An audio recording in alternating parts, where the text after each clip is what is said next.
Hello, I'm back, and I guess I'm going to be reading this really long chapter that she just read me. Previously on that chapter was when Jeff was going to like kill her because of how insane he became, and then right when her father came, his father, her father said, "Get behind me," and that's where we ended. So let's get to it. Chapter 12 now. Anne! Your father exclaimed once his command for you to stand behind him got delayed by your bashful expression at what you were seeing.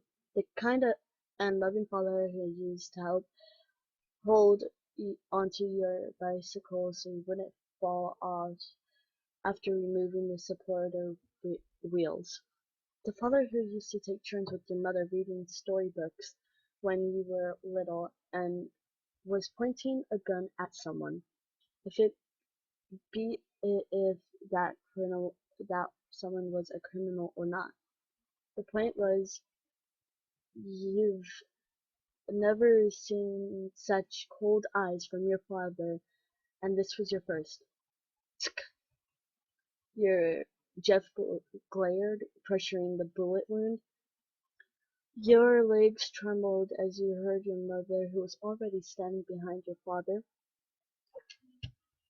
Jeff, with his dark and ominous orbs focused upon his gaze upon the man before him, the rage within him grew with every passing second.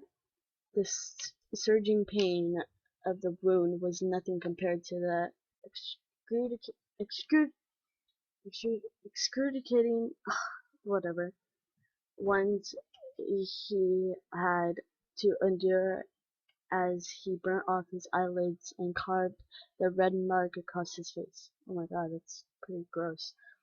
Go! Jeff dug into his hoodie for his knife, staggering to stand properly. To sleep!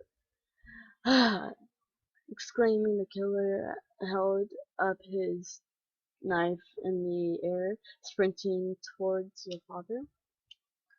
It all happened all too fast. A shriek escaped your lips, and your troubling legs moved on its own, out of impulse. You found yourself stepping in front of your father, somewhat being a wall between him and the killer.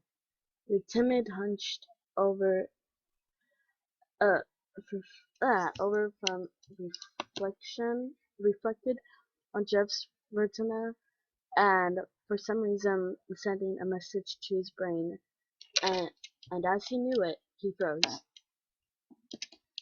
Jeff was an inch away from thrusting his knife into your flesh. Well, originally your father's flesh. Your eyes were shut tight, and you were merely counting seconds till your life ended.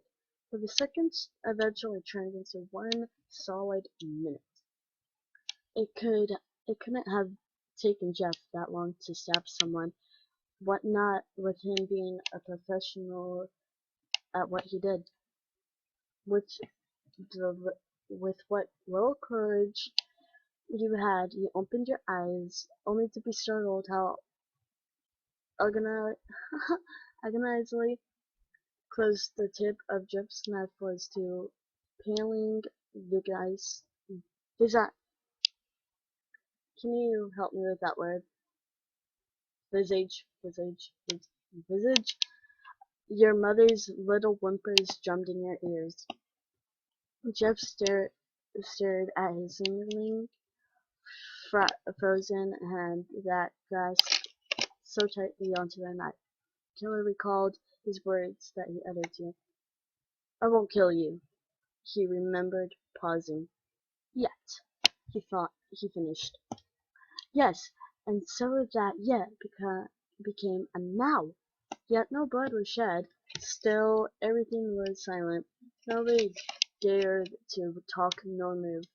Jeff was having a war with himself, and he became conscious of the handle of the knife he was holding, and how it was the right size for his hand. He became conscious of your bewildered and frightened gaze. Soon enough, the faint cries of sirens rang in his ears, as well as everyone else's in the room. Jeff twirled on his heels and headed for the locked kitchen door, which he effort, effortlessly pulled open, damaging the wood of the door. Within a minute, the killer was nowhere near your house.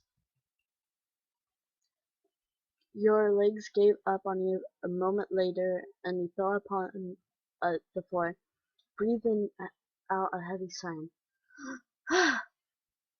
Your mother came to your side, embracing you ever so tightly, murmuring something along the lines of, "I'm glad you're okay." Your father, on the other hand, released his gun from his shaky hands as he stared at the back door where Jeff used to as the route to escape. Jeff hissed at the pain of the bullet wound on his arm as he stepped into the overly huge manor hidden between the hollow trees. The eerie mansion was decorated with spiderwebs in every corner and dust in every inch of the mansion. How beautiful, so well decorated.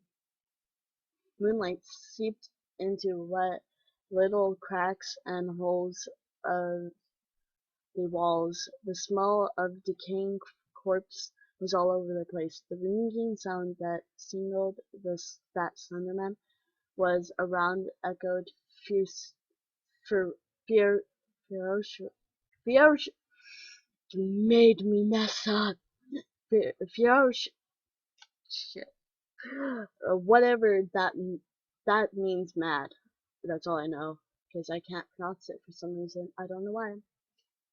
And Jeff's ears.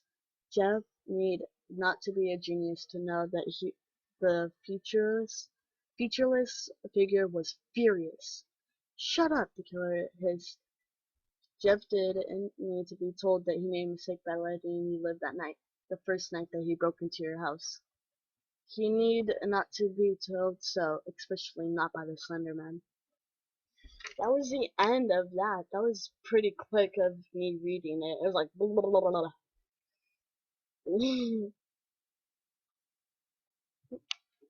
Anyways, that was pretty good actually. I can't wait until the next one. That was once again chapter 12, and it was called Now.